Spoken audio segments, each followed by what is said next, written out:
Forget the shaker sitting on your table tonight. We're descending into the white stone that built your world. The air down there is heavy with brine and the weight of empires. This is the story of survival through preservation. The story of how a mineral shaped civilization itself. Subscribe only if you genuinely enjoy these journeys into the past. Tonight, we walk through 7,000 years of extraction, taxation, and the grim logistics of staying alive when fresh food meant nothing. You are 400 meters below the Austrian Alps in Hallstatt. The humid air presses thick with salt brine, seeping from rocks that remember when this mountain was an ancient sea. Your boots find purchase on the wooden staircase beneath you. This staircase was built in 1344 BCE. The wood has survived 3,000 years because the salt preserved it. The tunnel narrows until the walls press against your shoulders. The only light is what you brought with you into the dark. The deposit formed 250 million years ago from evaporated seawater. The concentration here is 20 to 70% salt, not 3.5 like the ocean. This is why they came. This is why they dug. Celtic miners established trade networks reaching 1,000 kilometers from this mountain. They carried the white stone on their backs. They hauled it up wooden ladders in the dark. The darkness and the drip of water are your only companions as you descend. In 1734, workers found a body pressed flat into the salt rock. The man had been there since 1000 BCE. He was likely pressed into the stone when the ceiling yielded, entombed by the very substance he sought. The salt preserved him. Skin and hair remained intact after 3 millennia. His face rested against the rock. His hands remained in whatever gesture he made when the mountain shifted. This is the grim reality of the wealth we take for granted. The weight is pressing. Dense mineral that yields slowly under pressure. In the 19th century, women carried rock salt up 500 meters of elevation twice daily.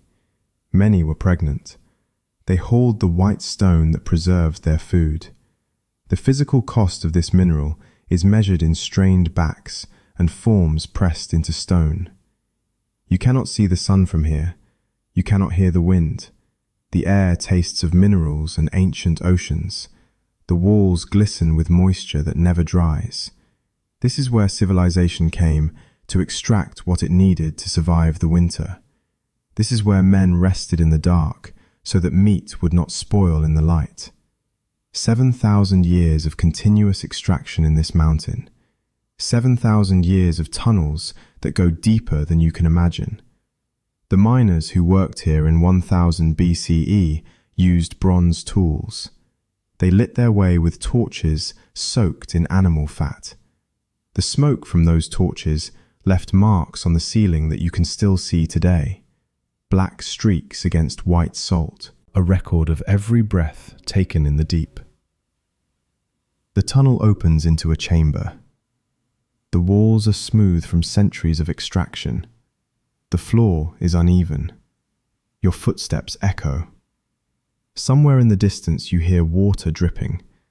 It has been dripping for 3,000 years. It will drip for 3,000 more. The salt does not care about time.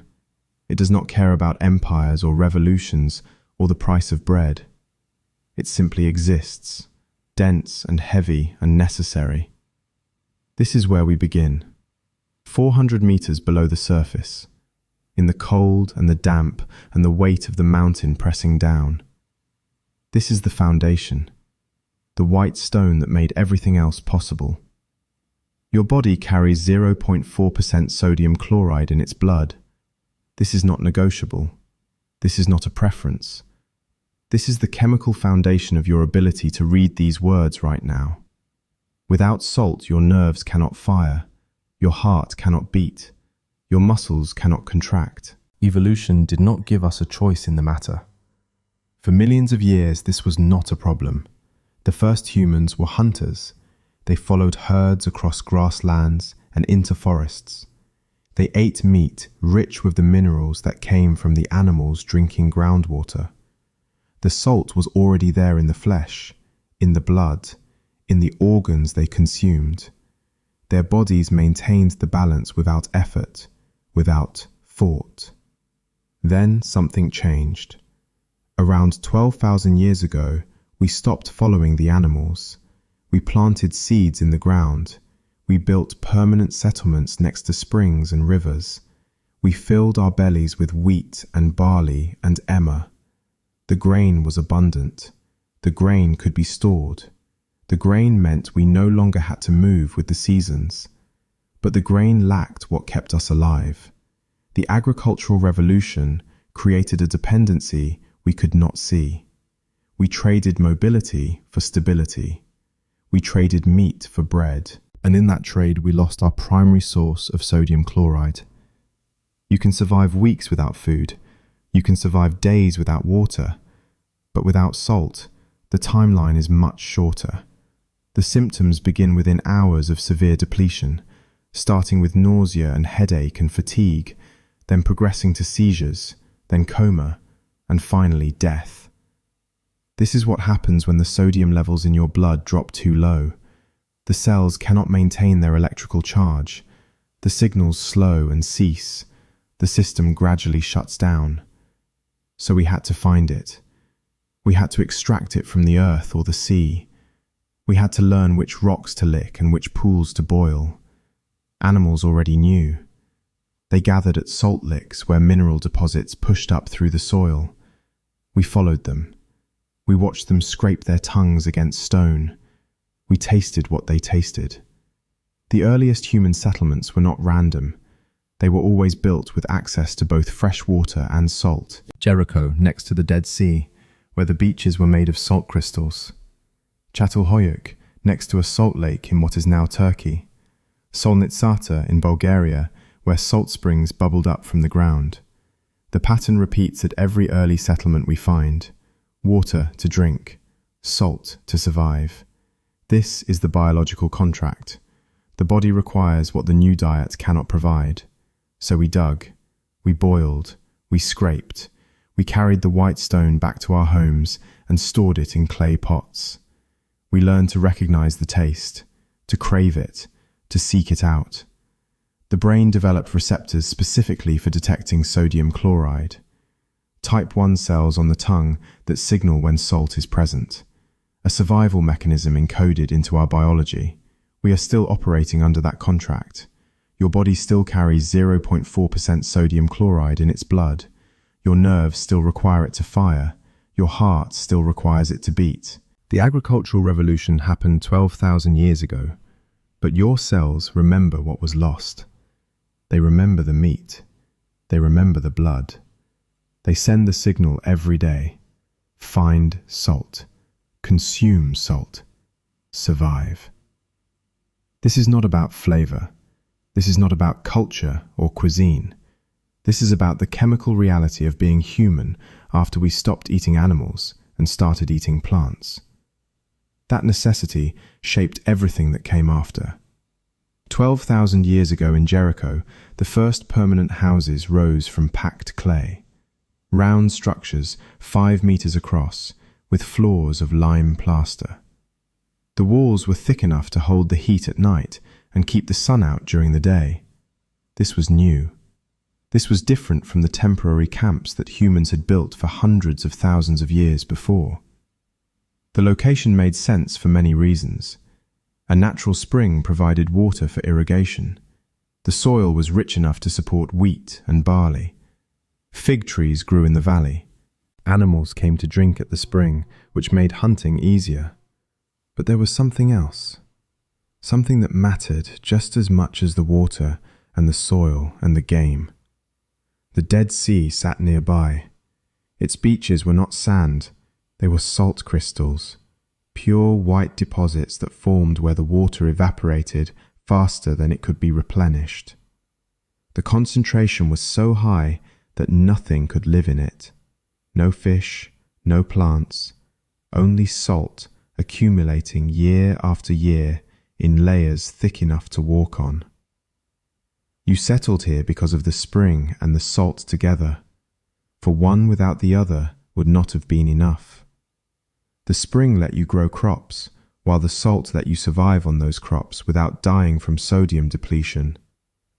This was the equation that made permanent settlement possible. The wheat and barley filled the belly, but lacked what kept you alive. Your body needed the sodium chloride. Your nerves needed it. Your heart needed it. The grain could not provide it. So you walked to the Dead Sea. You gathered the crystals. You carried them back in baskets woven from reeds. You stored them in your home. This pattern repeats at every early settlement we find. Çatalhöyük in Turkey was built next to a salt lake. The people there boiled water in clay pots to extract the mineral. They made the first salt by evaporation. They even created what might be the world's oldest salt shaker, an 8,000-year-old ceramic vessel with holes in the top, found in the ruins alongside the pots they used for boiling. Solnitsato in Bulgaria was the first settlement in continental Europe. The name means the salt works. That is what it was. That is why people came. Salt springs bubbled up from the ground. The water was so saturated with minerals that it left deposits wherever it pooled. The people built their homes around those springs.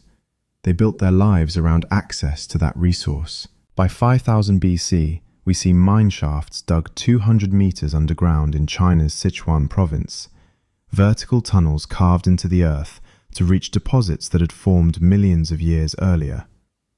The miners used bamboo pipes to bring brine to the surface. They burned natural gas to boil the water away. This was the first recorded use of fossil fuel. Discovered by accident while searching for salt, in Austria, the Hallstatt mines were already operational. In the Andes Mountains of South America, people were harvesting salt from high-altitude lakes. In West Africa, communities formed around salt pans in the Sahara. Every inhabited continent, every early civilization, always near salt. The settlements grew larger, the populations increased, the demand for salt increased with them. What had been a simple matter of gathering crystals from a beach became an industry, an economy, a reason to dig deeper, to trade further, to control territory. You could not build a city without salt. You could not sustain a population of thousands on grain alone. The biology would not allow it, so the cities formed where the salt was. Or they formed trade routes to bring the salt to them. The white stone determined where humans could live in large numbers. It drew the map of early civilization. This was not about taste. This was not about making food more pleasant. This was about basic survival in a world where we had committed to agriculture, where we had traded the salt-rich meat of our hunting days for the salt-poor grain of our farming present. The deficit had to be filled. The settlements formed around the solution. You followed the animals to salt licks and noticed something: the draw of moisture, the way salt pulled water from whatever it touched. You saw this first in the flesh of dead animals left near salt deposits. They dried faster. They lasted longer. They did not rot the way flesh rotted in the humid air. The first preserved fish lasted weeks instead of hours. This was not an accident. This was observation turned into method. You took the fish and covered it in salt. You watched the moisture bead on the surface. You watched the flesh firm up as the water left. You learned that bacteria cannot breed without moisture. You learned this without understanding bacteria. You simply saw that salted meat did not spoil. Salt pulls water from flesh until the environment becomes hostile to decay. The process is mechanical, physical. The sodium chloride molecules bond with water molecules and draw them out through osmosis. The surface dries. The interior dries. The bacteria that cause rot need moisture to reproduce. Without it, they go dormant or die. The meat remains edible for months, for years if the conditions are right. This changed everything. Suddenly, the autumn slaughter did not need to be consumed immediately. The fish caught in summer could feed you in winter. The meat from a successful hunt could be stored, divided, traded. You were no longer dependent on finding fresh food every day. You could plan. You could survive lean seasons. You could travel distances that would have been impossible when every meal required fresh game. The pot on the hearth became an ongoing edible experiment. You added salted pork to boiling water. You let it simmer. You added vegetables when you had them, grains, herbs, whatever was available. The pot never fully emptied. Each day you took what you needed and added new ingredients to the top. The broth grew richer with time, concentrated with the essence of everything that had simmered there before. This perpetual stew had many names across many cultures. Pot-au-feu in France, hunter's stew in Eastern Europe, master stock in China. The method was always the same. A pot that simmered endlessly with salt-cured meat as the foundation. The salt that preserved the pork also seasoned the broth. The fat that rendered from the meat enriched everything that cooked in it. You have been doing this for 10,000 years without significant change. The technology of salt preservation was perfected early and remained essentially unchanged until refrigeration. The same methods used in Jericho were used in 18th century Virginia. Cover the meat in salt, let it cure, store it in a cool place.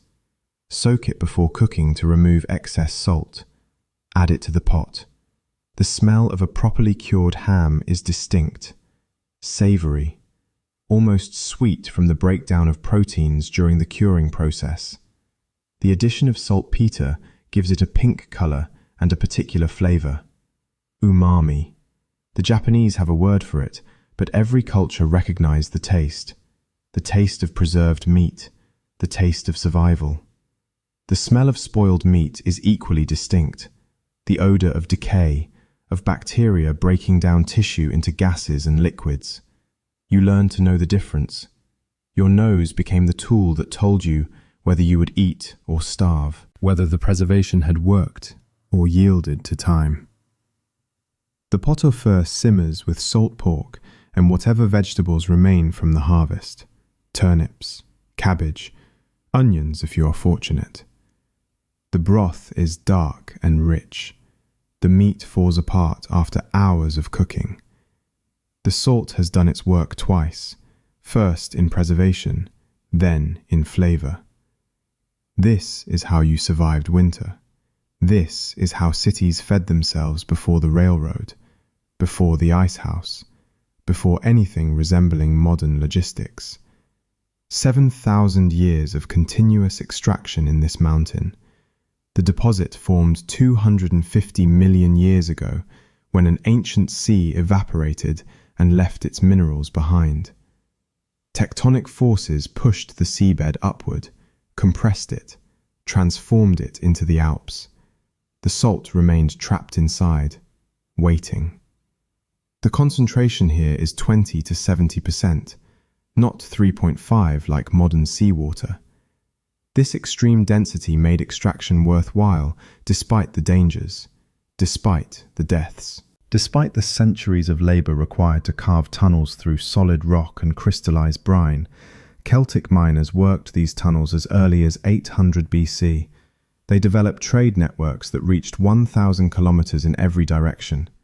Salt from Hallstatt has been found in archaeological sites across Central Europe, in graves of chieftains, in the foundations of hill forts, in the remains of lakeside villages.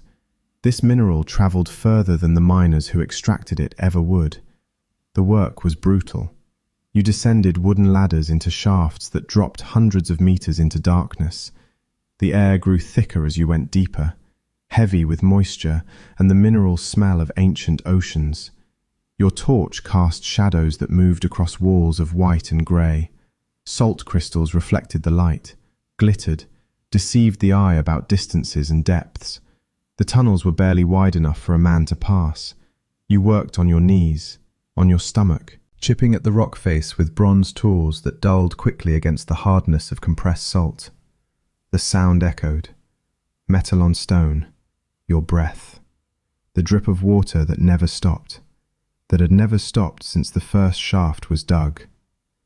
The Celtic miners left behind evidence of their methods: wooden tools preserved by the salt, leather shoes, fragments of rope made from plant fibers, a wooden backpack designed to carry chunks of salt up the ladders. These objects survived 3,000 years because the environment that killed their owners also mummified everything they touched. The darkness was total beyond the reach of your torch. You could not see the end of the tunnel. You could not see the ceiling. You worked by feel as much as by sight.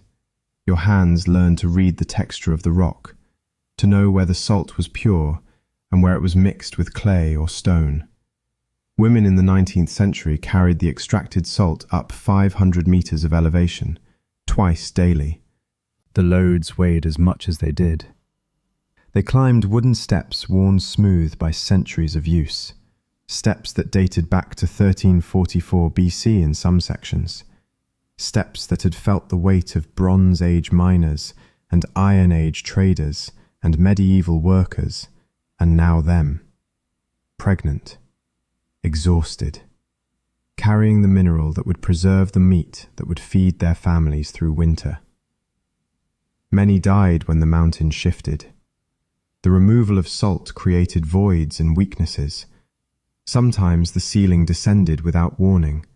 Sometimes it yielded slowly over days, with creaking sounds and falling dust that gave you time to run. The deposit extends 3,000 meters in length, 640 meters in width, 500 meters in depth at minimum. The full depth remains unknown. The tunnels go deeper than anyone has mapped, deeper than anyone alive has seen. The salt continues downward into darkness that no torch has ever reached. In 1734, workers were digging a new shaft when their tools struck something that was not rock, not salt, something softer. They cleared away the debris and found a body pressed flat into the salt rock. The man had been there since 1000 BCE, nearly 3,000 years, entombed by the very substance he had come to extract. Entombed in mineral-rich darkness, his body had transformed into something beyond decay. Skin remained intact, hair still attached to scalp, wool and leather clothing pressed against the rock face. His hands were frozen in position, one arm extended as if reaching for something, the other bent across his chest. His face turned to the side, mouth open in a final gesture. He was likely pressed into the stone when the ceiling yielded. There was no time to run, no time to call out.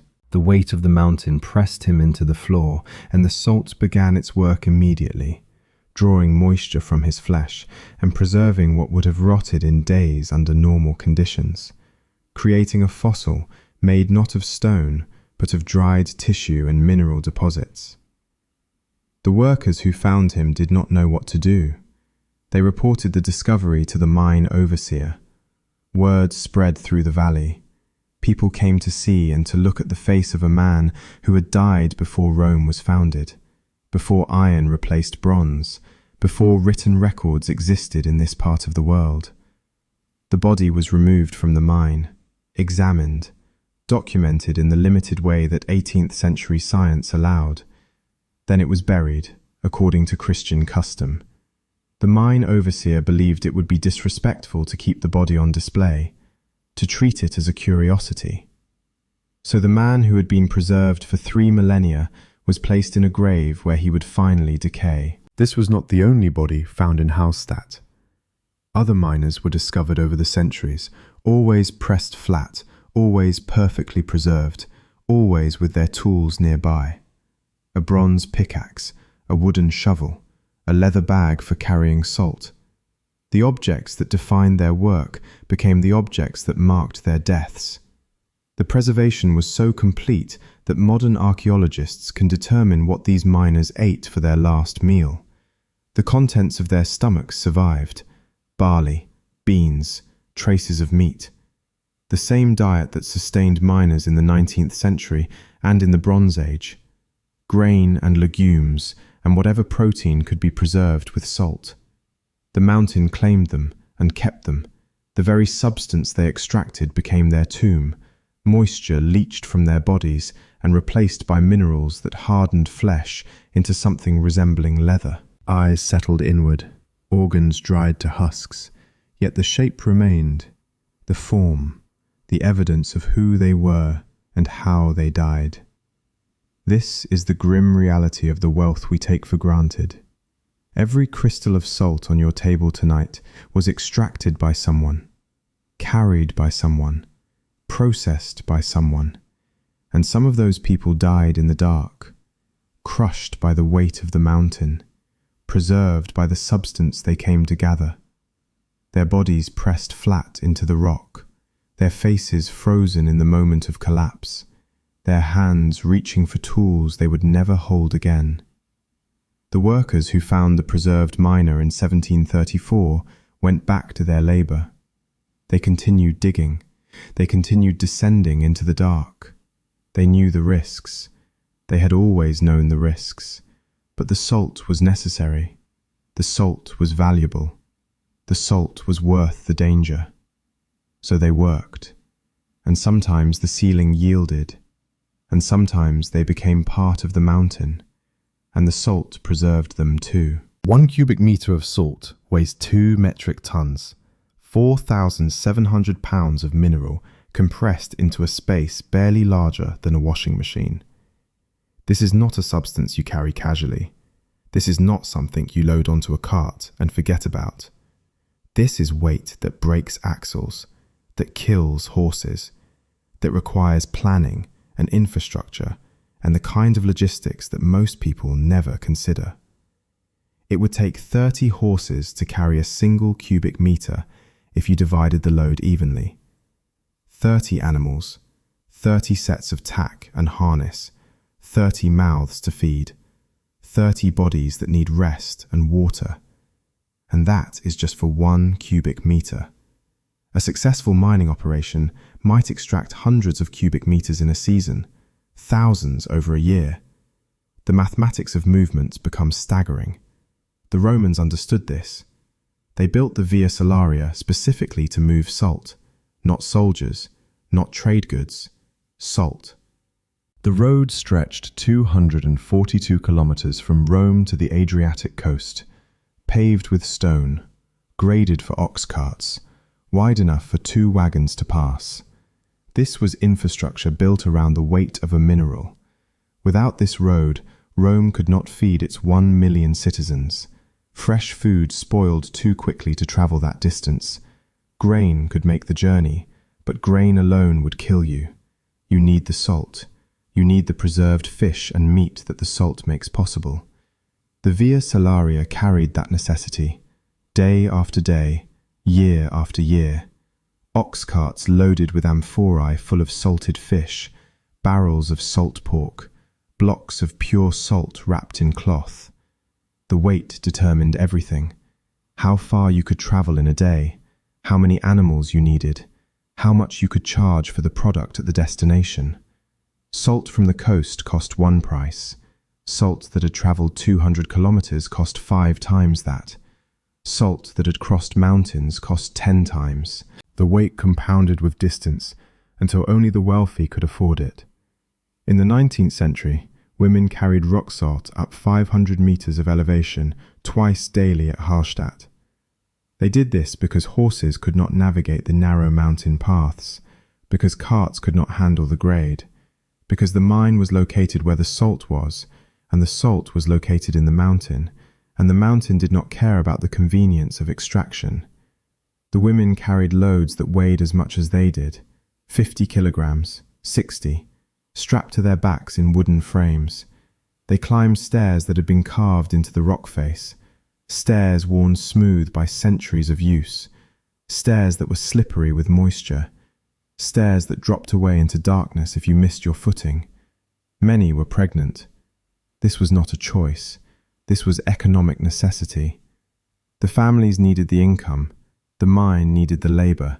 The salt needed to be moved, so they climbed, twice daily, morning and evening, up 500 meters, down 500 meters, the weight pressing into their shoulders, into their spines, into their hips and knees and ankles.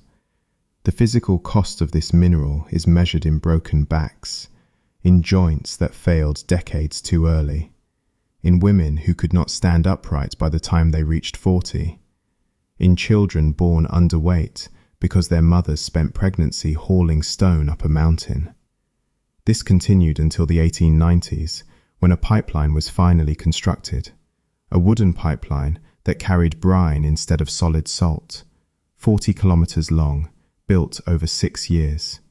The engineering required to make water flow uphill through wooden pipes was considerable, but it was still easier than carrying the weight on human backs. The weight of salt shaped infrastructure, shaped trade routes, shaped the bodies of the people who moved it.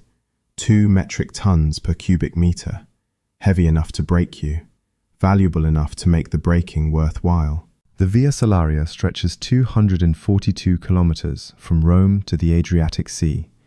It was built to move salt, not soldiers, though it moved both, not trade goods, though merchants used it constantly.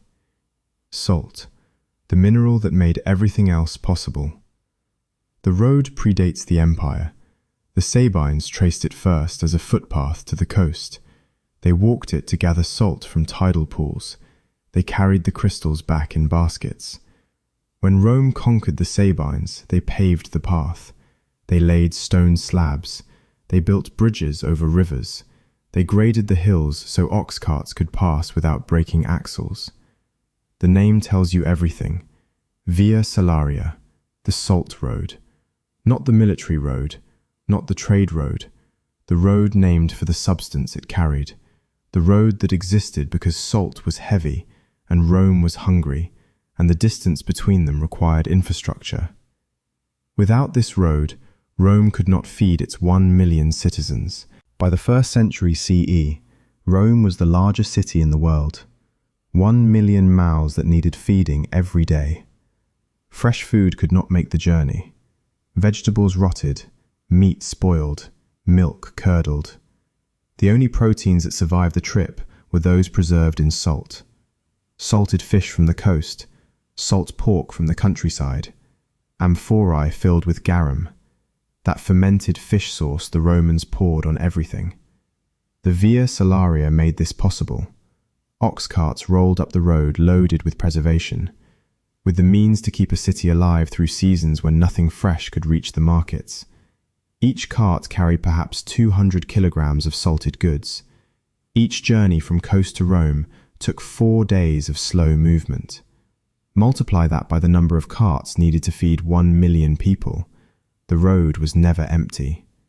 The Roman soldiers who built the road received part of their pay in salt, the salarium, the salt allowance.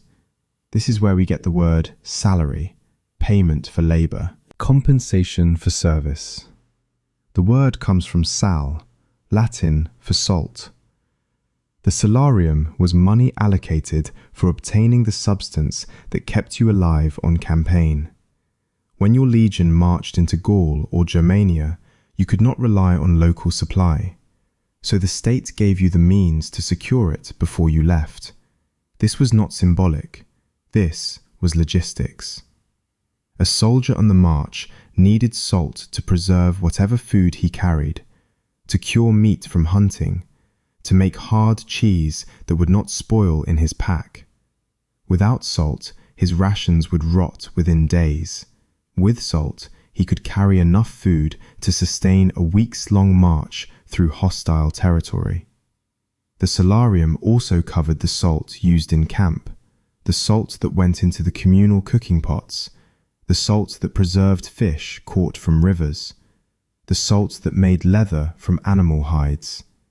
Tanning required salt, soap making required salt, cleaning wounds required salt water. What began as a specific allowance for salt became general payment for service. By the late Republic, the term referred to any regular compensation, but the origin remained in the language. French salaire, Spanish salario, Italian salario. Every Romance language carries the memory of Roman soldiers receiving money to buy the mineral that kept them alive.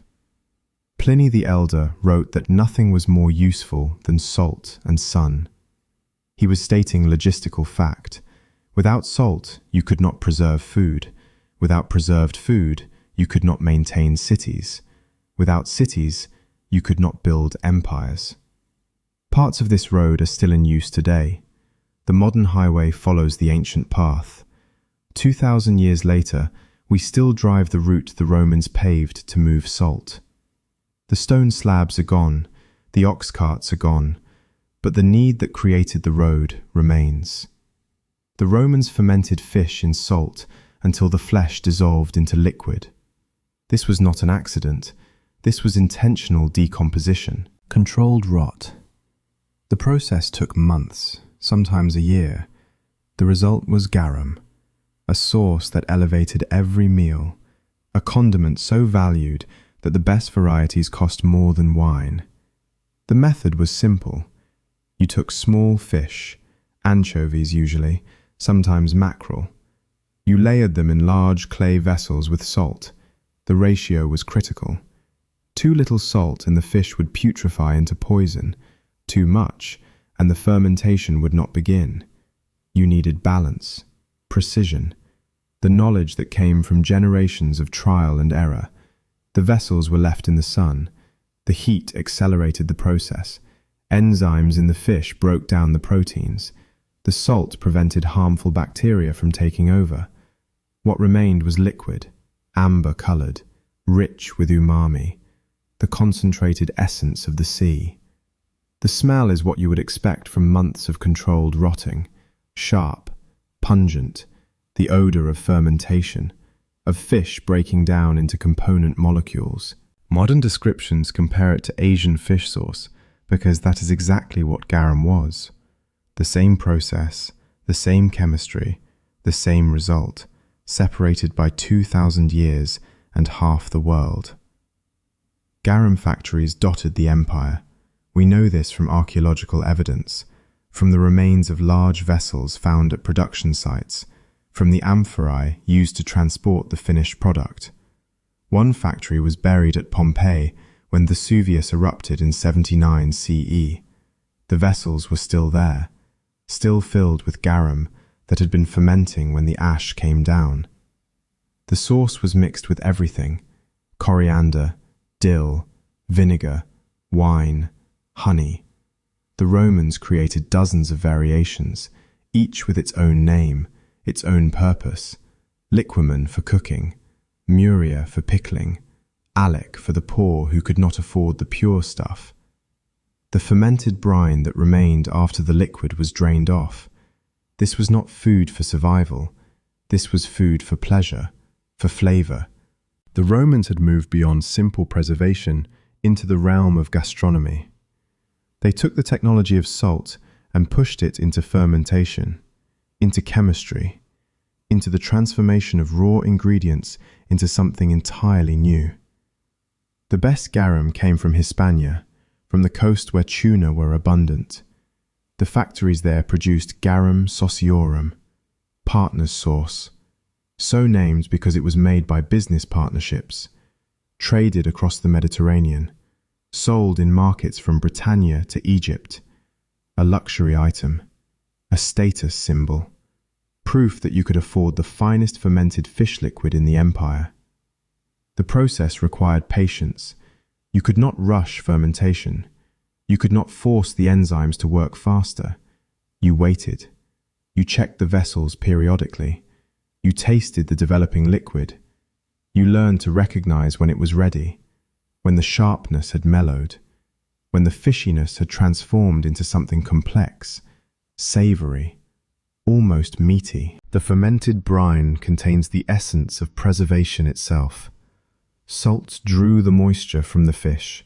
Time broke down the tissue. Chemistry transforms decay into delicacy. This is what salt made possible.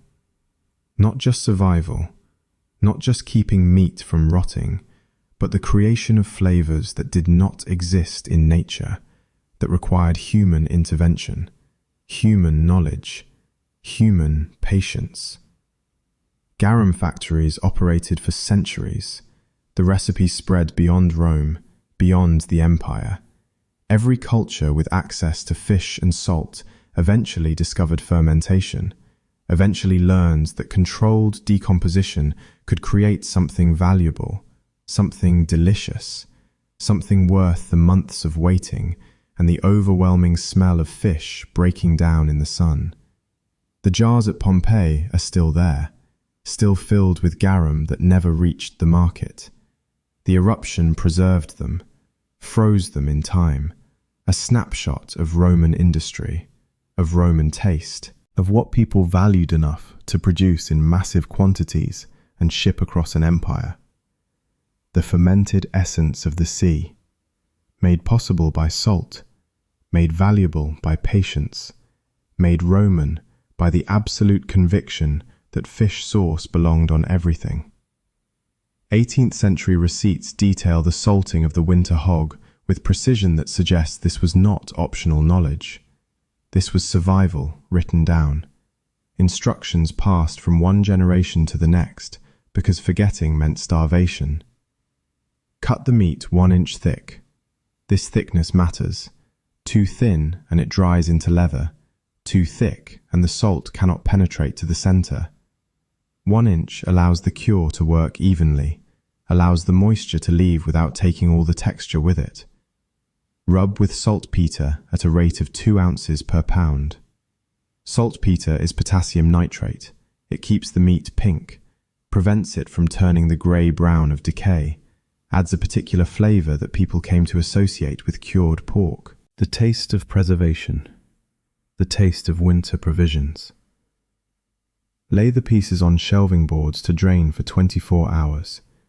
The salt begins its work immediately, drawing moisture to the surface, creating beads of liquid that drip onto the floor below.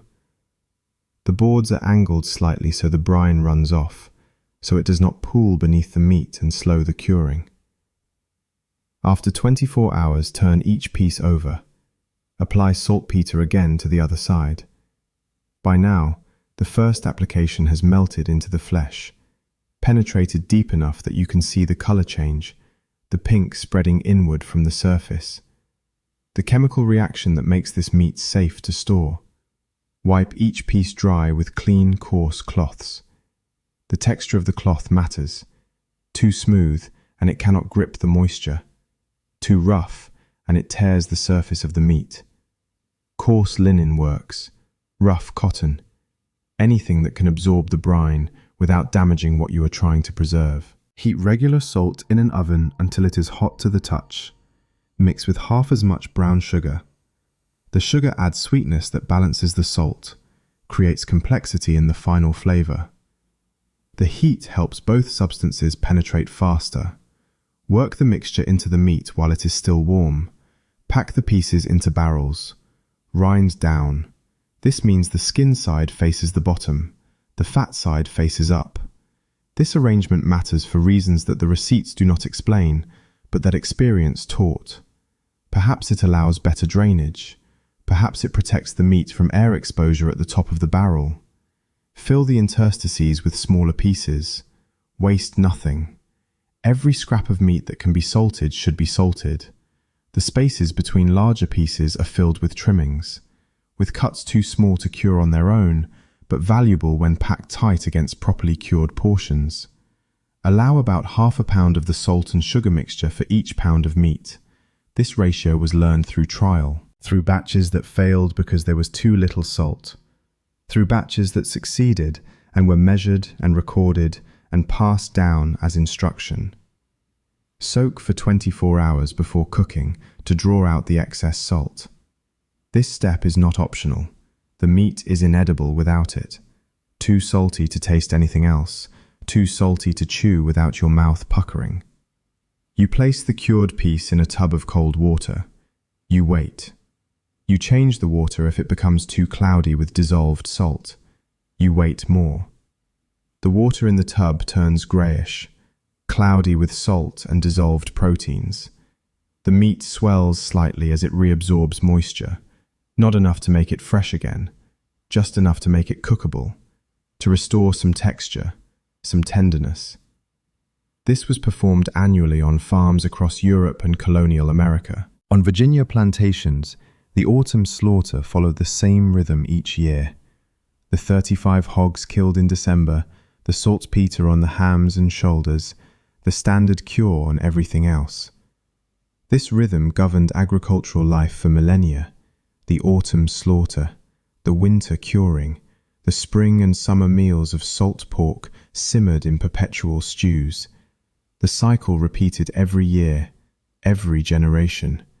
The same methods, the same measurements, the same understanding that without this process you would not survive until the next harvest. Rancid tallow emits a sharp, acrid odor like vomit when the seal fails. This is the smell of fat gone bad, of lipids breaking down into volatile compounds that assault the nose. You learned to recognize this smell immediately, to know without tasting that the potted meat had spoiled, that the layer of rendered beef fat that was supposed to protect the contents had cracked or melted or been compromised somehow. The smell meant failure, meant waste, meant that the meat you had carefully salted and cooked and sealed away for lean months was now inedible, dangerous, full of bacteria that would sicken or kill you if consumed. The nose was your first line of defense against this, your warning system. Evolution had wired you to find the smell of decay repulsive for good reason. Cured ham offers a savory umami scent from nitrates and smoke. This is the opposite smell, the smell of success, of preservation that worked.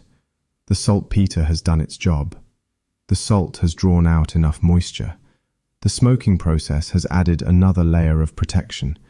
You can smell all of this before you ever cut into the meat. The umami comes from glutamates, from proteins breaking down in controlled ways during the curing process. The same compounds that make aged cheese smell appealing, that make fermented foods attractive instead of repulsive. Your nose learned to distinguish between controlled decomposition and dangerous rot, between chemistry that made food safe and chemistry that made it lethal. You learned to know safety by sniffing the perpetual stew, the pot au feu that simmered endlessly on the hearth. You approached it in the morning, leaned over the steam, breathed in deeply. The smell told you everything. If it smelled rich and meaty and slightly salty, you knew it was safe. If it smelled sour or sharp or wrong in any way, you knew to throw it out and start again. The pot au feu simmers endlessly with salt pork and preserved greens, cabbage that was packed in salt months ago, turnips from the root cellar, onions if you had them. The pork has been soaking since yesterday to remove excess salt. Now it releases its flavor into the broth. The fat renders slowly, creates a sheen on the surface. The vegetables soften and add their own sweetness to balance the salt. Your nose tells you whether you will eat or starve this winter. This is not metaphor. This is the reality of life before refrigeration, before you could trust that meat from the market was safe, before health inspectors and sell-by dates, and the assumption that food would not kill you. You had only your senses, and the most important sense was smell. The scent of properly cured meat is reassuring, familiar. The smell of survival, of preparations that worked, of autumn labor that will pay off in February when nothing fresh grows and the animals have been slaughtered, and all that remains is what you preserved. The salt pork in the pot, the ham hanging in the smokehouse, the barrel of salted fish in the cellar. The scent of spoiled meat is unsettling. It means hunger, means the loss of resources you cannot replace until next season, means your family will go without protein for weeks or months, means you miscalculated the salt ratio or the storage temperature or some other variable that you thought you understood but clearly did not. So you learned. You paid attention. You remembered which batches smelled right and which did not. You adjusted your methods. You asked neighbors how they did it. You wrote down the receipts that worked. You passed this knowledge to your children because their survival depended on it. On knowing the difference between the savory smell of cured ham and the acrid smell of rancid tallow. On trusting your nose to tell you what was safe. In China, the state monopoly lasted from 119 BC until 2017. 2,136 years of continuous government control over a mineral. This is not an exaggeration. This is documented history. The Han dynasty established the monopoly to fund construction of the Great Wall. Every dynasty that followed maintained it, through invasions, through civil wars, through the fall of emperors and the rise of new ones. The salt monopoly survived everything. The revenue was staggering. By some periods, salt taxes accounted for 80 to 90% of state income. Not a portion of the budget, not a significant contributor. The majority of all money flowing into the imperial treasury came from salt. This single substance funded armies, built infrastructure, paid bureaucrats, kept the machinery of empire operating for over 2 millennia. Marco Polo found people using salt instead of paper currency in Yunnan province during his travels in the 13th century.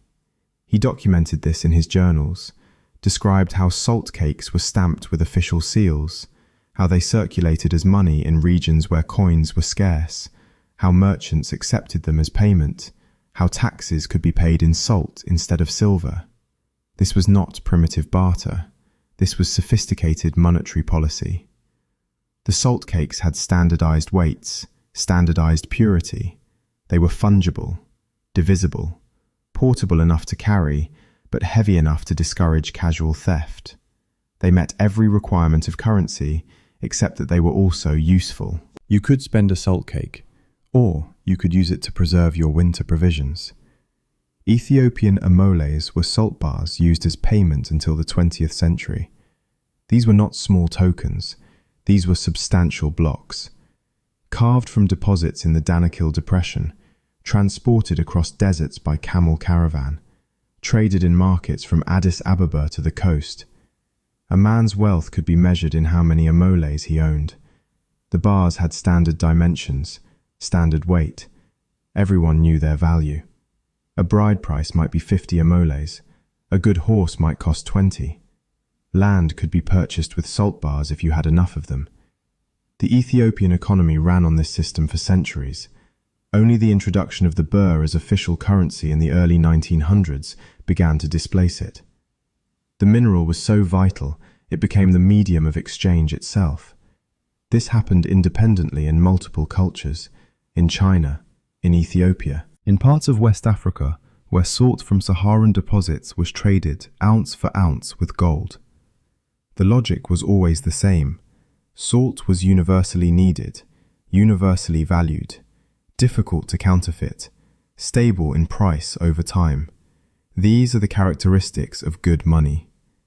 You traded the white stone ounce for ounce with gold in some markets. This is documented in accounts from Moorish merchants crossing the Sahara in the 6th century. They brought salt from northern deposits. They traded it in sub-Saharan kingdoms where salt was scarce. The exchange rate was 1-to-1, an ounce of salt for an ounce of gold. Both substances were rare enough and valuable enough to command equal prices. This seems impossible to modern sensibilities. Gold is precious metal, salt is common mineral. But the economics made sense in context.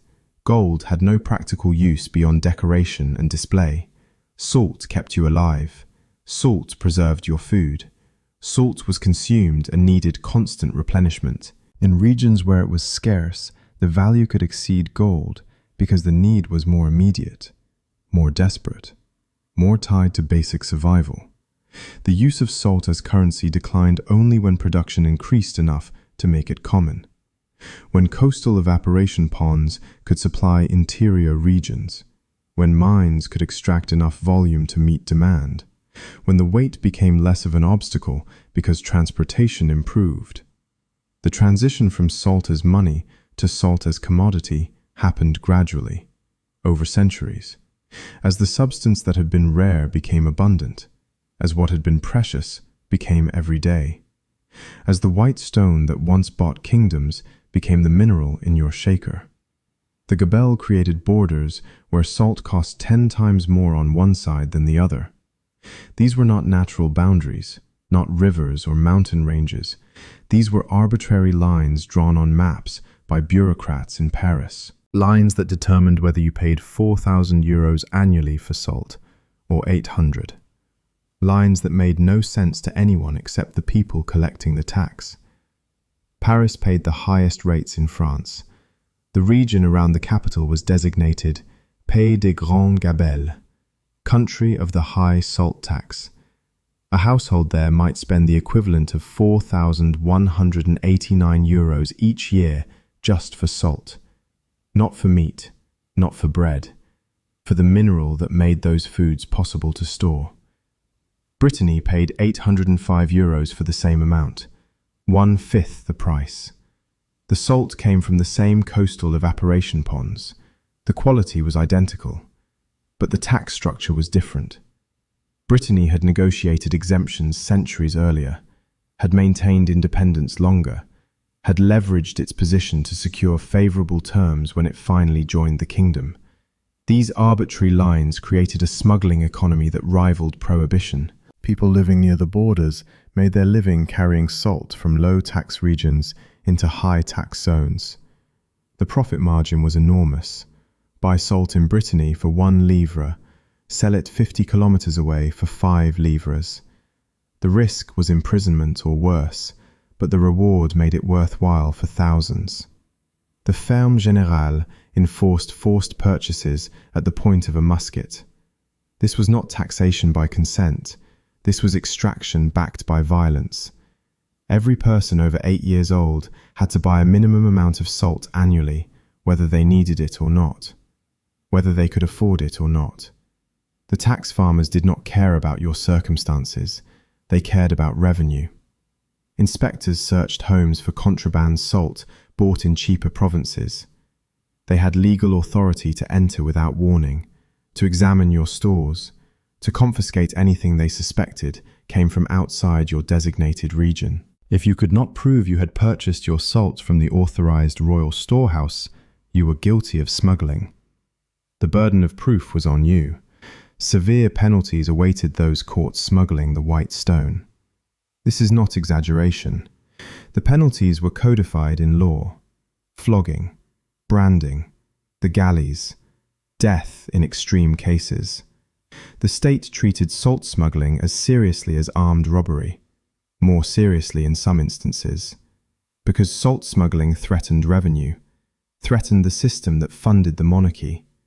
The surveillance was total, the penalties draconian. Your neighbours might report you if they suspected you had illegal salt. The tax farmers paid informants, rewarded those who turned in smugglers, created a network of suspicion and fear that permeated daily life in high-tax regions. You could not hide your necessity from the taxman. Everyone needed salt. Everyone had to buy it. The only question was whether you bought it legally at inflated prices or illegally at reasonable ones. Either choice carried risk. Legal purchase meant poverty. Illegal purchase meant imprisonment. There was no third option. The resentment fermented for 550 years before it exploded. The gabelle was established in 1246. It was abolished in 1790. 5.5 centuries of arbitrary borders, of forced purchases, of inspectors searching homes, of neighbours informing on neighbours, of torture for carrying a bag of salt across an invisible line. Research has quantified the anger. Moving from a low tax area to a high tax area increased riots by 68%. This is not speculation. This is data from geolocated tax records and documented uprisings. The correlation between salt tax rates and civil unrest was direct, measurable, undeniable. By 1789, The evidence was everywhere. Municipalities with higher salt taxes submitted more complaints in the cahiers de doléances, the lists of grievances presented to the king. Legislators from high-tax areas were more likely to vote for ending the monarchy, more likely to support the death penalty for Louis XVI. The white stone that preserved food became the spark that destroyed a kingdom. Every person over 8 years old had to buy a minimum amount annually. This was law, not suggestion, not recommendation. The state determined how much salt your household needed, and you purchased that amount whether you could afford it or not, whether you actually needed it or not. The calculation was based on household size and nothing else. No consideration for income, no allowance for hardship. You bought your quota or you faced consequences. Inspectors searched homes for contraband salt bought in cheaper provinces. They arrived without warning, knocked on your door in the morning or the evening or the middle of the night. You had no choice but to let them in. They had legal authority granted by the crown, authority to examine your kitchen, your cellar, your storage areas, to look through barrels and jars and cloth sacks. They knew what they were looking for. Salt from Brittany had a different texture than salt from Paris, different crystal size, different color sometimes depending on the source. The inspectors were trained to recognize these differences, to identify contraband by sight and touch, by the way it dissolved in water, by taste if necessary. If they found salt you could not account for, you were guilty. The burden of proof was entirely on you. You had to produce receipts showing you had purchased from the authorized royal storehouse. You had to prove the salt in your possession was legal. If you could not, the inspectors confiscated it, fined you, reported you to the authorities for prosecution. The fines were calculated to hurt, not just inconvenience, hurt.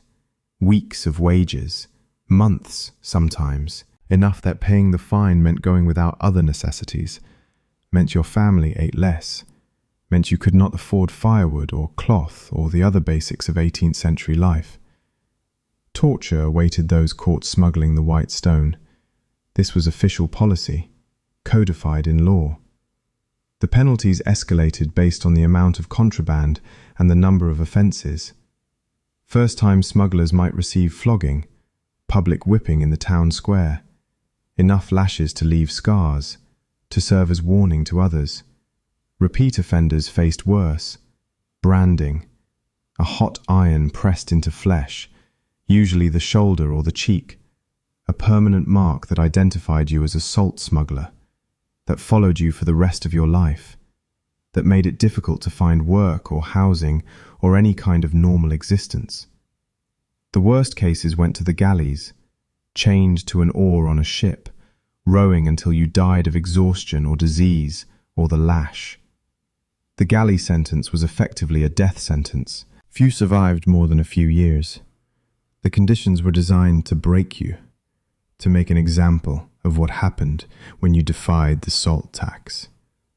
The surveillance was total, the penalties draconian.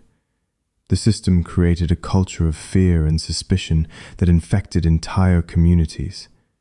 Your neighbors might report you if they suspected you had illegal salt. The tax farmers paid informants, offered rewards for information leading to convictions, turned communities against themselves. You could not hide your necessity from the taxman. Salt was not optional. You needed it to preserve food, to survive winter, to keep your family fed. The state knew this, exploited this, used your biological need as leverage to extract revenue and maintain control. The inspectors came regularly, monthly in some areas, quarterly in others. They kept records of your purchases, tracked consumption patterns. If your household used less salt than expected, they investigated, assumed you were buying contraband to supplement your legal purchases. The system was designed to be inescapable. This continued for centuries, generation after generation living under surveillance, learning to hide contraband in false-bottomed barrels, in hollowed-out logs, in graves, anywhere the inspectors might not look. The cat-and-mouse game between smugglers and tax police became part of daily life, part of survival, part of the resentment that built and built until finally it exploded into revolution. The British built a living wall 2,300 miles long across India. This is not metaphor. This is not exaggeration. This was actual infrastructure, a hedge of thorny shrubs and bamboo stretching from near modern Islamabad to Odisha on the Bay of Bengal. 12 feet high, 14 feet thick, patrolled by 14,000 guards whose sole purpose was to stop people from carrying salt. The hedge separated coastal producers from interior consumers. Salt evaporated naturally in pans along the Gujarat coast, in the marshes of the Rann of Kutch, along the beaches of Odisha, where seawater pooled and dried in the sun. This salt was abundant, cheap, available to anyone who walked to the shore and collected it. But the British had established a monopoly. They controlled production, they controlled distribution, they controlled price. Salt that cost nothing to produce on the coast sold for 2 months' wages in the interior. The markup was not economic necessity, it was extraction. Pure profit flowing from Indian peasants to the British East India Company and later to the Crown. The problem was smuggling. People who lived near the coast gathered salt and carried it inland, sold it for less than the official price, but more than it cost them to collect. The profit margin was irresistible. The need in the interior was desperate. The smuggling economy threatened to undermine the entire monopoly, so the British built the hedge. Started in 1843, expanded and refined it over the next 3 decades, used local plants suited to different soils and climates, prickly pear, babool acacia, dwarf Indian plum, anything that grew dense and thorny enough to create an impenetrable barrier. The hedge was not decorative, it was functional, a physical manifestation of control over basic survival. You could not simply walk through it. The thorns would tear your skin. The density would slow you down. The guards would hear you thrashing in the branches and come to investigate. 14,000 guards patrolled the line, customs posts every mile, watchtowers at intervals. The guards searched anyone attempting to cross, looked through bags and bundles and clothing, confiscated any salt they found, arrested those carrying it. In 1877 to 1878 alone, 6,077 people were convicted of salt smuggling. 6,000 convictions in a single year. For carrying a mineral that formed naturally on beaches. For trying to feed their families without paying the British monopoly price. The penalties were severe. Fines that represented months of income, imprisonment, forced labour. The British treated salt smuggling as serious crime, as theft from the Crown, as rebellion against imperial authority. Carrying a small bag of salt for your family's meal made you a criminal subject to prosecution and punishment. The poor died trying to afford what the earth offered freely. This is not rhetoric. This is documented reality. People went hungry because they could not afford salt at monopoly prices, could not preserve food without it, could not maintain their health. The human cost of the hedge was measured in malnutrition, in disease, in deaths that would not have occurred if people had access to the substance their bodies required. The hedge caused deaths by violence and starvation alike. Guards shot smugglers attempting to cross. Families starved because they spent their food money on salt. Children grew up malnourished because their parents could not afford both adequate nutrition and the salt tax. This continued until 1879, when the monopoly was finally reformed. The hedge was abandoned, left to grow wild or be cleared for agriculture. Within a decade, it had disappeared, overgrown, forgotten, erased from the landscape as if it had never existed. But it had existed. For 36 years, a living wall stretched across India to enforce a tax on survival, to control access to a mineral that formed freely wherever seawater evaporated, to extract wealth from people who had nothing to give except their labor and their lives. The hedge is gone now. No physical remnants survive, but the memory remains in the historical record, in the accounts of travelers who saw it, in the conviction records, in the documentation of how far a government will go to maintain control over necessity, to monetize survival itself. 6,077 convictions in 1 year alone. This number comes from British colonial records for 1877 to 1878. 6,000 people prosecuted for carrying salt, for possessing a mineral that forms naturally on every beach in India, for trying to feed their families without paying tribute to the monopoly. The convictions were not abstract statistics. Each number represented a person, a family, a life disrupted or destroyed by the machinery of colonial extraction. The records document names, villages, the amount of salt confiscated, the penalties imposed. The system was meticulous in its accounting of human suffering. Carrying a small bag of salt for your family's meal made you a criminal.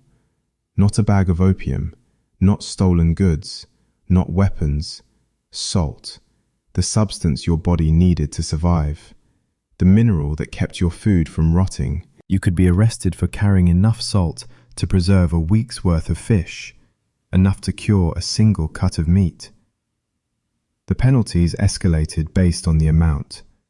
A few pounds might result in a fine, several months of wages handed over to the customs officer, money you did not have, money that should have bought rice or lentils or cloth.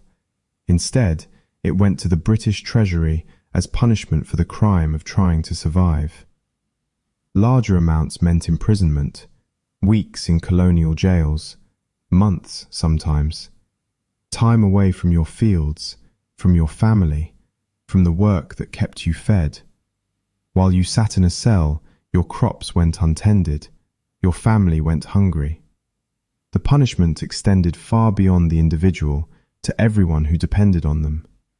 The worst cases faced forced labor, sent to work on road construction, on public works projects, chained together, supervised by guards, working until exhaustion in the heat. Many did not survive these sentences. The combination of hard labor and poor rations and disease killed them before their terms ended. Fines, imprisonment, and forced labor awaited the desperate.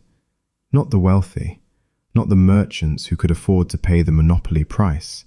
The desperate, the poor, the people who had no margin for error, who lived so close to starvation that the cost of legal salt meant going without something else essential. The poor died trying to afford what the earth offered freely. Some died during smuggling attempts, shot by guards while trying to cross the hedge. Others died in prison, from disease, from beatings, from the conditions that made colonial jails death sentences for the already malnourished. More died slowly after conviction, released from prison to find their fields had failed, their families scattered, their position in the village destroyed by the stigma of conviction, unable to recover, unable to rebuild, sliding into poverty that killed as surely as any bullet. The hedge caused deaths by harsh enforcement and starvation alike. The enforcement was direct, guards shooting smugglers, prisoners dying under forced labor. The starvation was structural, families unable to afford both food and salt, choosing one and suffering the consequences of going without the other. Children grew up stunted because their parents spent food money on salt tax, or grew up sick because their parents chose food over salt and could not preserve anything. Either choice led to malnutrition, to bodies that never developed properly, to immune systems weakened by chronic deficiency. The British documented all of this, kept records, filed reports, noted the conviction rates and the revenue collected and the efficiency of the customs line. They saw the numbers. They knew what those numbers meant in human terms. They continued the system anyway, because the revenue justified the cost, because Indian welfare was secondary to British profits, because salt was too valuable a monopoly to abandon just because people were perishing. This was the reality of the hedge, not just a physical barrier, not just an engineering curiosity, an instrument of death, a tool for extracting wealth from people who had nothing, a manifestation of how far imperial power would go to control the most basic elements of survival. Gandhi walked 387 kilometers over 24 days to reach the Gujarat salt flats. This was not a military campaign. This was not an armed uprising. This was an old man in simple cloth walking to the sea to make salt, to break a law that made survival illegal for millions. He began on March 12, 1930, from his ashram in Ahmedabad. 78 followers walked with him at first. The number grew as they moved through villages, as word spread of what he intended, as people joined the march. By the time they reached the coast, thousands walked behind him. The British watched. They did not stop him. They thought the protest was absurd. Salt was cheap. The tax was minimal by their accounting. What difference could one old man making salt on a beach possibly make? They underestimated what the march represented, what it meant to people who had lived under the monopoly for generations. Gandhi reached Dandi on the morning of April 6th. He walked into the surf, let the waves wash over his feet. Then he bent down and picked up a lump of natural salt from the beach, held it up for the crowd to see, evaporated his own illegal salt in defiance of British law. Next to air and water, he said, salt is the greatest necessity of life. He understood what the British did not, that controlling necessities was controlling people, that a tax on survival was a tax on existence itself, that millions would recognize in this simple act the fundamental injustice of the system that governed them. The response was immediate. Across India, people walked to beaches, to salt pans, to any place where seawater evaporated naturally. They made their own salt, held it up, declared themselves criminals under British law. The civil disobedience spread faster than the authorities could contain it. The British arrested 60,000 people. Gandhi himself spent 9 months in prison.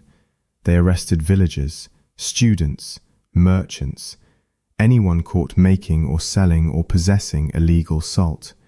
The jails filled. The courts could not process the cases fast enough. The system that had maintained control through fear and punishment began to collapse under the weight of mass resistance. In Peshawar, the colonial police opened fire on protesters, killing more than 200. The violence did not stop the movement. It amplified it, turned what might have been a local protest into international news, made the British look like tyrants shooting unarmed civilians for making salt. The monopoly could not survive this exposure, could not maintain legitimacy when the world watched soldiers harming people for gathering a mineral from beaches. The economic extraction that had seemed invisible became visible. The harshness that had been routine became scandalous. The spark he lit would burn down the British Empire within 16 years. The Salt March did not immediately end colonial rule, did not force the British to leave India the next year or the year after, but it changed something fundamental. It showed that the empire could be resisted, that civil disobedience could work, that millions of people refusing to cooperate could make the system ungovernable.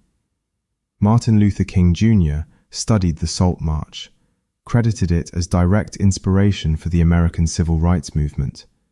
The tactics of non-violent resistance, the willingness to accept arrest, the use of unjust laws to expose injustice, all of this came from watching what happened when Gandhi walked to the sea to make salt. The white stone that had built empires became the symbol that destroyed one. Not through violence, not through military defeat, through the simple act of bending down on a beach and picking up what the earth offered freely, through refusing to accept that survival should require permission from those who claimed to own the very minerals of the shore. General Sherman targeted salt works as a strategy of starvation. This was deliberate policy, documented in military orders. The Union Army understood that destroying the means of preservation meant the meat would rot, that Southern armies and civilians alike depended on salt to survive, that without it, their entire food system would collapse. Sherman's troops burned salt works across Georgia and the Carolinas. They destroyed the evaporation pans and the furnaces used for boiling brine. They contaminated the salt deposits they could not carry away. The goal was not just to deny the enemy salt, it was to make future production impossible, to ensure the South could not rebuild these facilities quickly. The effects were immediate. Confederate quartermasters watched their rations dwindle. The beef and pork they had carefully preserved in the autumn began to run out.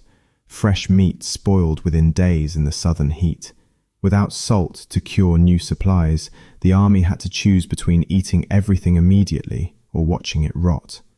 Soldiers on both sides kept journals, left accounts of what they ate. Union troops wrote about hardtack and salted beef, about rations that were monotonous but reliable, about supplies that arrived regularly because the North controlled the salt works, because their preservation system remained intact. Confederate journals tell a different story. They write about hunger, about rations cut in half and then cut again, about meat that arrived spoiled because there was no salt to cure it properly, about the desperate search for any source of the mineral, about boiling dirt from smokehouse floors to extract the salt that had dripped there over years. The civilian population suffered worse. By 1864, Virginia plantations were slaughtering everything they had because they could not preserve it. The same hogs that once filled smokehouses through careful curing now rotted within days. Eating fresh meat in winter because salt was unavailable at any price. Women wrote letters begging relatives in other states to send salt, described how they were trying to preserve food without it, how they were smoking meat for days hoping that would be enough, how they were watching their stores spoil, how their children were going hungry because the food they had put aside for winter had rotted. The Confederacy tried to respond. They sent soldiers to guard remaining salt works. They attempted to increase production at coastal sites still under Southern control. But Sherman's strategy had worked. The destruction was too widespread. The remaining facilities could not produce enough to meet demand. Black markets emerged. Salt that had cost pennies per pound before the war now sold for dollars, when it could be found at all. Speculators hoarded whatever supply existed, sold it at prices only the wealthy could afford. The poor went without, watched their food supplies diminish, faced starvation, not because there was no food, but because there was no way to keep it. The Union blockade of southern ports made the crisis worse, cut off access to imported salt, prevented Caribbean suppliers from reaching Confederate markets. The South had relied on these imports before the war, had never developed sufficient domestic production. Now they paid the price for that dependence. By 1865, Confederate armies were surrendering partly from hunger, not just from battlefield defeats, from the inability to feed their troops, from watching supplies spoil that should have lasted months, from the cumulative effect of 2 years without adequate salt. The white stone had become a weapon of war, more effective in some ways than bullets. You could fight without ammunition if you had to, charge with bayonets, use captured weapons, but you could not fight without food, could not maintain an army that was slowly starving, could not sustain resistance when your population was malnourished. Sherman understood this, wrote about it in his memoirs, described how destroying salt works was as important as winning battles, how cutting off the enemy's ability to preserve food was cutting off their ability to continue the war, how salt was not just a commodity, but a strategic resource that determined outcomes. The lesson was clear. Control the salt and you control survival. Destroy the salt and you destroy the capacity to resist. On Virginia plantations in December 35, hogs were killed and salted. This happened every year, the same month, the same ritual. The timing was not arbitrary. December meant cold enough temperatures to slow spoilage, but not so cold that working outside became impossible. The hogs had fattened through autumn, had reached their maximum weight, were ready. The average weight was 150 pounds per animal, 5,250 pounds of meat total from a single day's slaughter. All of it destined for preservation. None of it would be eaten fresh, except perhaps the organ meats that could not be cured, the liver, the heart, the kidneys. Everything else went into salt. You salted the hams and shoulders with saltpeter to last until next year. These were the premium cuts, the parts with enough fat and muscle to cure well, to develop the flavors that made cured pork valuable. The saltpeter kept them pink, prevented the grey-brown of ordinary decay, added the particular taste that people had come to expect from properly cured ham. The process took weeks. You rubbed the saltpeter into the meat, let it sit, rubbed again. The cure penetrated slowly, drew moisture from deep within the muscle, created an environment where bacteria could not breed, where the meat would remain edible for months, where you could reach into your smokehouse in July and pull down a ham that had been slaughtered the previous December. Fresh meat was impossible in summer. The heat saw to that. Anything not preserved would spoil within hours. By the next day it would be inedible, dangerous, full of the bacteria that thrived in warm conditions. This was not inconvenience. This was biological reality. The reason every agricultural society in warm climates developed preservation techniques or starved. The salt made survival possible. Not comfortable, not easy, possible. You could feed your family through seasons when nothing fresh was available, when the animals had been slaughtered and would not be replaced until next breeding season, when the only protein available was what you had put aside months earlier. This rhythm governed agricultural life for millennia. The autumn slaughter, the winter curing, the spring and summer meals of salt pork. The cycle repeated every year without variation. Your grandfather had done it this way, his grandfather before him. The methods had been tested across generations, refined through trial and error, written down in receipts that were passed from mother to daughter, from father to son. The knowledge was survival. Forgetting meant starvation. Miscalculating the salt ratio meant spoiled meat. Rushing the cure meant food that would not last. Every step mattered. Every measurement. Every day of waiting for the cure to penetrate.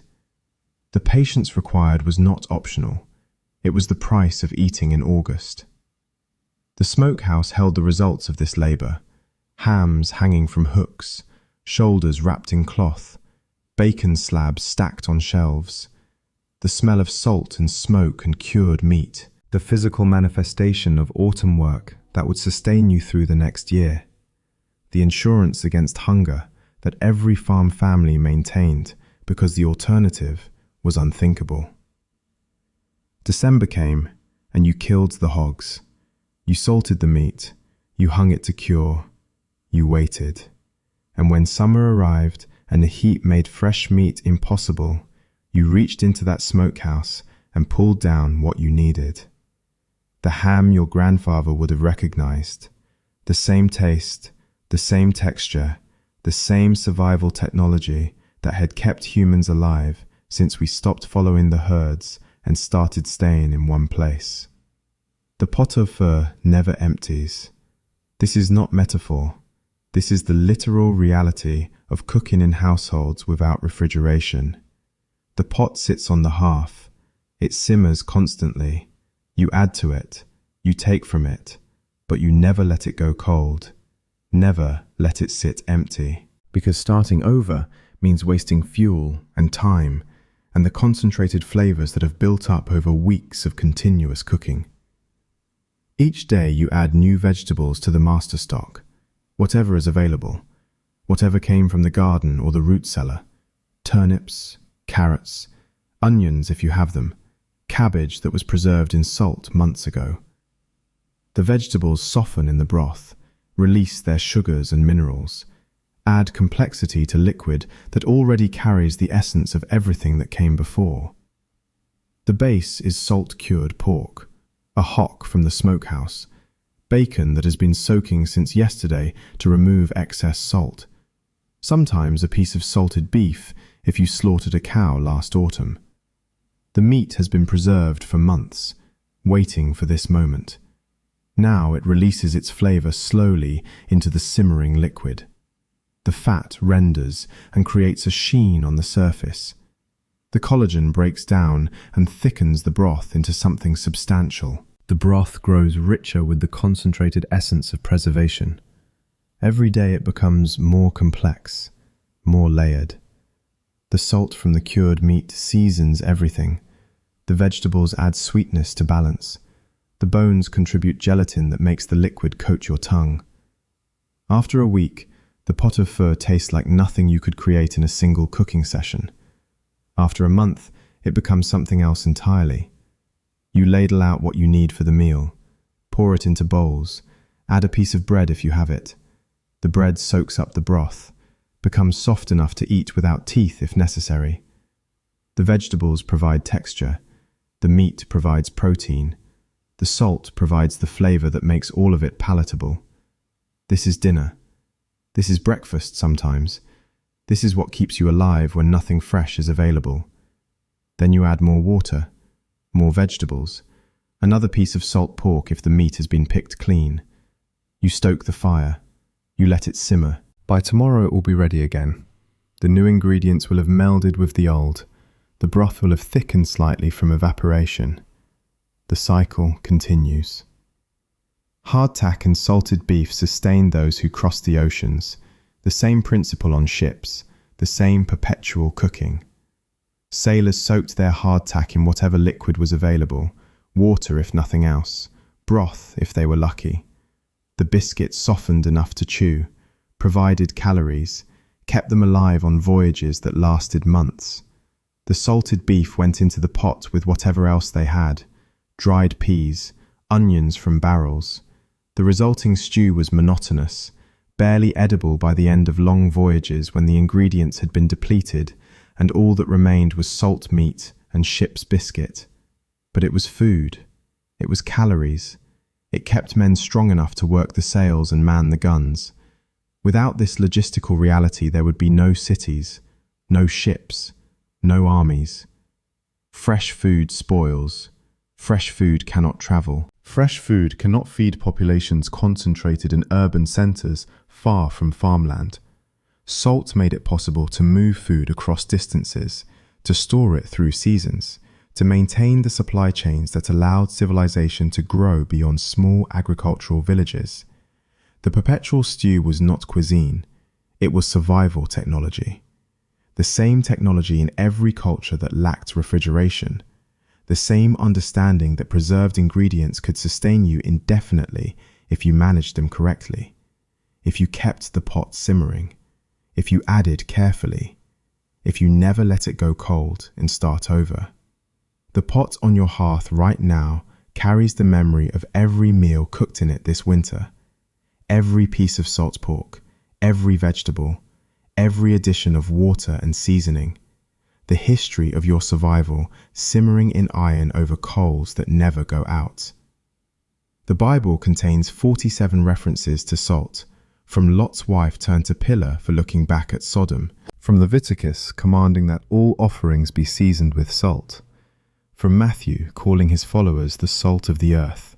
The mineral appears again and again in sacred texts because it represented something beyond mere seasoning, something eternal. Salt represents eternity because it preserves what would otherwise decay. This is not abstract symbolism. This is observation of physical reality translated into spiritual meaning. Food rots, bodies decompose, everything organic breaks down and returns to earth. Except when salt intervenes, when salt draws out the moisture, when salt creates an environment where decay cannot proceed, then the temporary becomes lasting, the mortal touches immortality. Jews dip bread in salt on Shabbat to remember the covenant with God. This practice dates to the destruction of the Second Temple. When sacrifices could no longer be offered on the altar, the table became the altar. The meal became the offering. And just as temple sacrifices required salt, according to Leviticus, the Shabbat bread requires salt to maintain that connection. To remember that covenant is permanent, preserved like meat in brine. The covenant itself is called a covenant of salt in the book of Numbers. God promises the priesthood to Aaron and his descendants forever, calls it a covenant of salt before the Lord. The language is specific, deliberate. Salt does not decay, does not change, remains stable across time.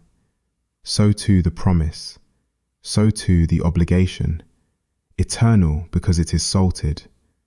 Shinto priests throw salt to ward off evil spirits before combat. This practice predates written records in Japan, goes back to the mythology of Izanagi purifying himself with seawater after visiting the underworld. Salt cleanses. Salt protects. Salt creates a barrier between the sacred and the profane. Before sumo wrestlers enter the ring, they scatter salt.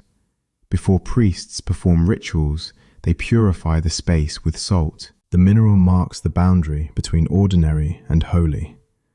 The mineral connects the temporal to the eternal through chemistry. This is the remarkable thing. The religious symbolism is not invented from nothing. It grows from observed reality. Salt actually does preserve, actually does prevent decay, actually does last indefinitely without changing. The metaphor works because the chemistry works, because people saw what salt did to meat and understood something about permanence.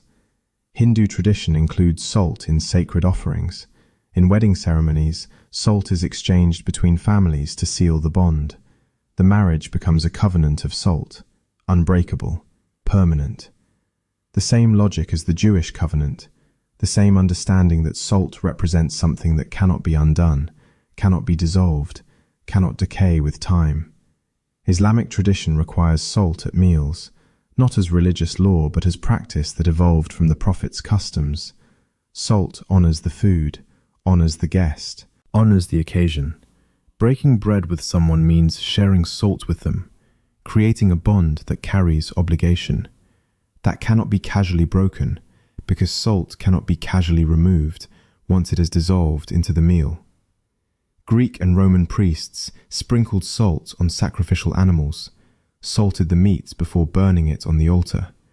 The practice was so common, it gave us the word salad, herba salata, salted greens.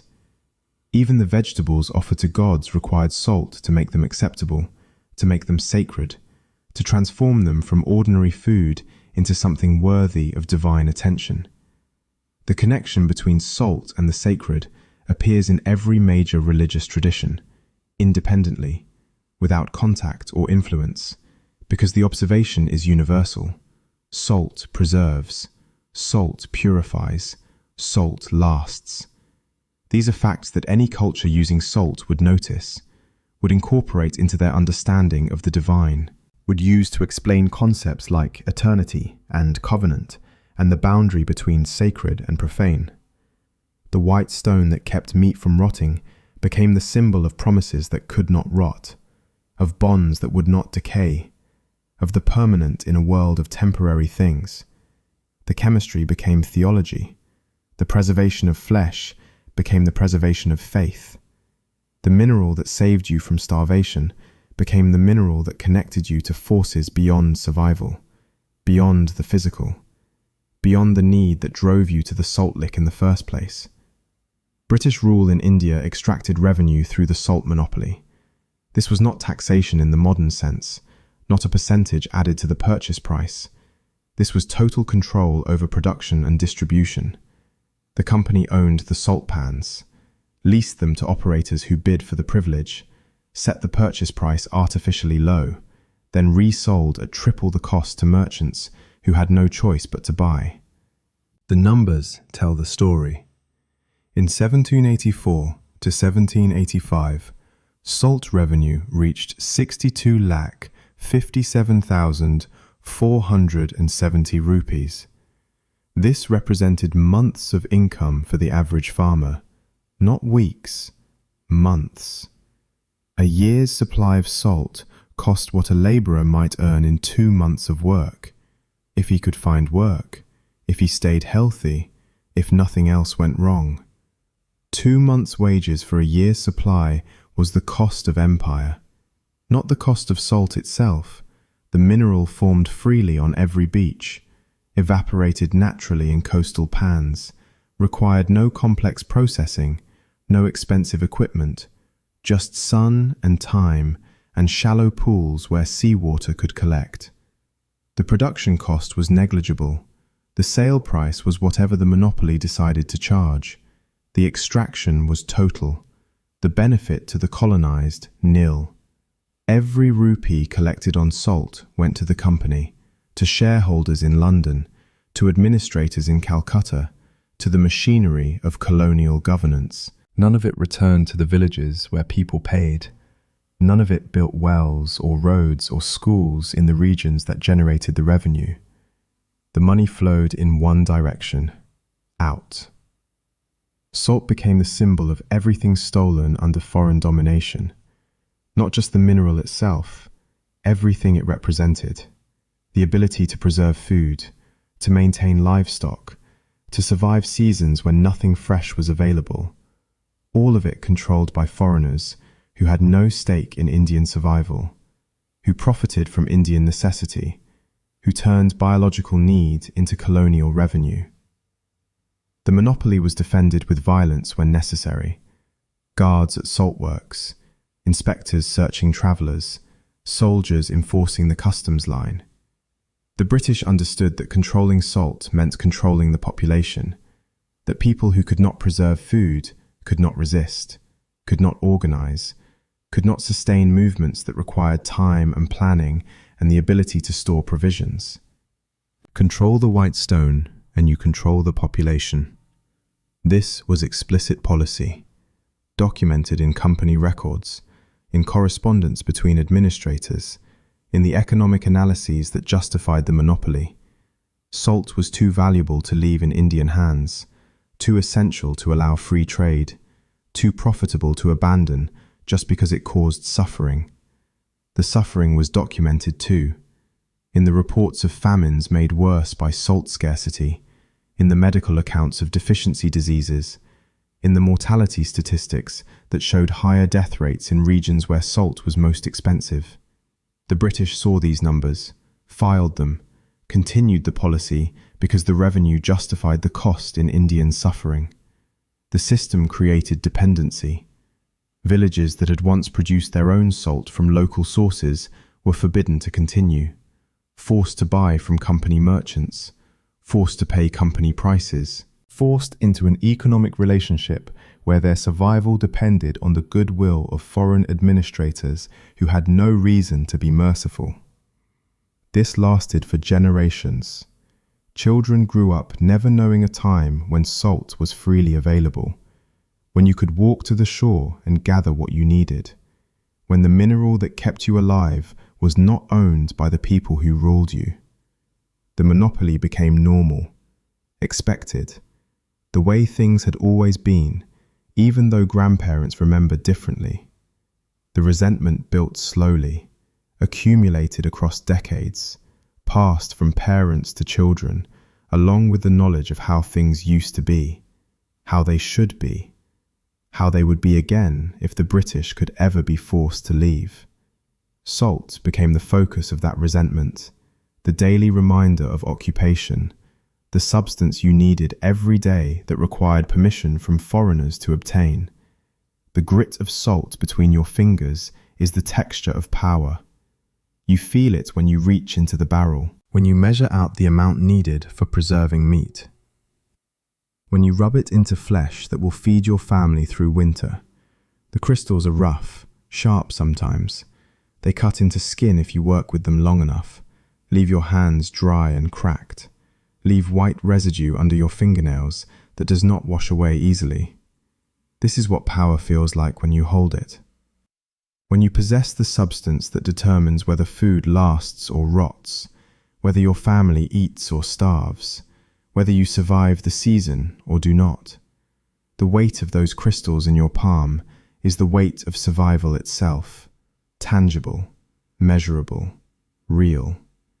It crusts on the skin of miners and the brows of tax collectors.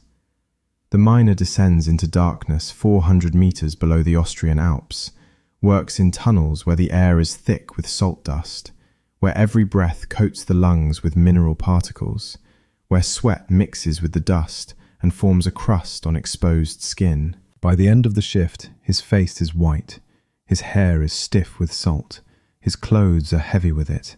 The substance he extracts has claimed him, marked him as belonging to the mine.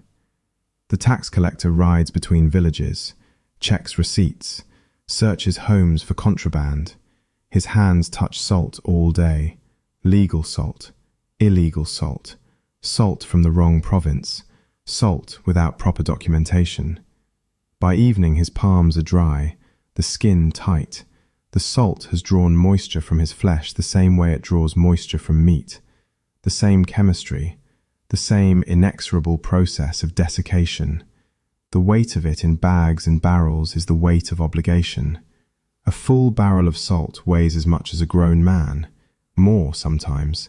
Moving it requires strength, requires help, requires tools and leverage and effort. This is not something you carry casually, not something you transport without planning. The physical burden matches the economic burden. Both are heavy. Both require resources most people do not have. When a government controls this necessity, they hold your life in their hands. This is not metaphor. This is mechanical reality. You need salt to preserve food. You need preserved food to survive winter. You need to survive winter to see spring planting. The chain of dependency is absolute, unbreakable. If someone controls any link in that chain, they control all of it. They control you. The logistics of survival become the chains of servitude. You must buy salt from the authorized merchant, must pay the authorized price, must present the authorized documentation, must submit to inspection, must allow strangers into your home to verify that every grain of salt you possess came from the proper source. The necessity creates the leverage. The leverage creates the control. The control becomes total because the necessity is total. You cannot negotiate with biology. Your body requires sodium chloride. Your food requires preservation. These are facts that exist outside politics, outside economics, outside any human system of organization. But humans build systems around these facts, use them, exploit them, turn biological need into political power. The texture of that power is granular, crystalline, sharp enough to cut, heavy enough to burden, persistent enough to crust on skin and clothes and lungs. You feel it every time you reach into the barrel, every time you measure, every time you rub salt into meat and know that this action is what stands between your family and starvation. That knowledge is power for whoever controls the supply. That knowledge is chains for whoever depends on it. The white stone feels the same in every hand, miner or tax collector, smuggler or housewife, king or peasant. The crystals do not change based on who holds them, but the meaning changes, the power changes. The texture of control remains constant, while the direction of that control shifts based on who owns the supply and who needs it to survive. The first electric refrigerator appeared in 1894, dangerous and poison leaking. The machine used ammonia as coolant, sulfur dioxide in some models. Both substances were toxic. Both could kill if the seals failed. The early refrigerators were industrial equipment, too expensive for homes, too risky for spaces where children played and families gathered. The technology improved slowly. Engineers experimented with different coolants, different compressor designs, different insulation methods. Each iteration made the machines slightly safer, slightly more reliable. But the fundamental problem remained. The coolants that worked best were the ones that could kill you if they leaked. By the 1930s, Freon made refrigeration safe for households. This was the breakthrough that changed everything. Freon did not poison you if it escaped, did not explode, did not corrode the pipes that contained it. The chemical was stable, inert, safe enough that you could install a refrigerator in your kitchen without worrying that a leak might kill your family overnight. The first home refrigerators were luxury items, expensive, available only to the wealthy. But the price dropped as production scaled, as manufacturers competed, as the technology became standardized. By the 1950s, most American households owned one. By the 1970s, they were common across the developed world. Suddenly, you did not need salt to survive the winter. This was revolutionary. For 12,000 years, salt had been the only reliable method for preserving meat, the only way to keep food from rotting, the only technology that allowed you to slaughter in autumn and eat in spring. Now, you had an alternative. A machine that created artificial winter in a box in your kitchen. Fresh meat could travel by rail and remain unspoiled. The refrigerated rail car appeared in the 1870s, transformed the meat industry, made it possible to slaughter cattle in Chicago and ship the beef to New York, to process pork in Cincinnati and send it to San Francisco. The trains carried ice at first, then mechanical refrigeration. The result was the same, meat that arrived fresh instead of salted. The biological need was severed from the logistical reality. Your body still required sodium chloride, still needed salt for nerve function and muscle contraction and fluid balance. But you no longer needed salt to preserve food, no longer needed it to survive seasons when nothing fresh was available. The necessity remained, but the dependency ended. This happened faster than anyone expected. Within 2 generations, the entire infrastructure of salt-based preservation became obsolete. The smokehouses, the salt barrels, the autumn slaughter rituals, the knowledge passed from mother to daughter about proper curing ratios and timing. All of it, suddenly unnecessary. Quaint. Historical curiosity rather than survival skill. The change was not immediate everywhere. Rural areas without electricity continued the old methods. Regions too poor to afford refrigerators. Communities where tradition mattered more than convenience. But the direction was clear. The future belonged to refrigeration, to freezing, to technologies that did not require salt. The monopolies collapsed. Why control salt production when people no longer depended on it? Why maintain the customs lines and the inspections and the enforcement apparatus when smuggling was no longer profitable? The British abandoned the hedge in India. The French had already abolished the gabelle. The economic foundation for salt control had disappeared. The white stone that had shaped civilization for 12 millennia became just another commodity. Still useful, still purchased, but no longer essential. No longer the difference between survival and starvation. The power it had granted to those who controlled it evaporated like brine in the sun. What remained was memory, history. The long shadow of the mineral that built empires and sparked revolutions and determined who lived and who died based on access to crystals that formed freely on every beach. Today, the Chinese consume 17.7 grams of salt daily, 35 times what their bodies actually need. This is not unique to China. Every culture that developed around salt-preserved foods continues to consume far more than biology requires. The Japanese, the Koreans, the French, the Americans. Everyone whose ancestors depended on salt for survival now consumes it in excess. The palate formed over 12,000 years does not forget. Your taste buds developed in a world where salty flavor signaled survival, where the presence of salt meant food that would last, meat that would not rot, fish that could be stored. Your ancestors who craved salt lived longer, had more children, passed that craving to you through generations of selection pressure that rewarded the ability to recognize and seek out the mineral that kept them alive. We prefer pickles to fresh cucumbers. This is measurable, documented in consumption statistics, in restaurant orders, in grocery store sales. Fresh cucumbers are available year-round now, cheap, easy to store in your refrigerator. But we still buy pickles, still choose the fermented version preserved in salt brine, still prefer the taste that signals preservation even though we no longer need the preservation itself. Cured ham tastes better than fresh pork to most palates. This is not objective truth.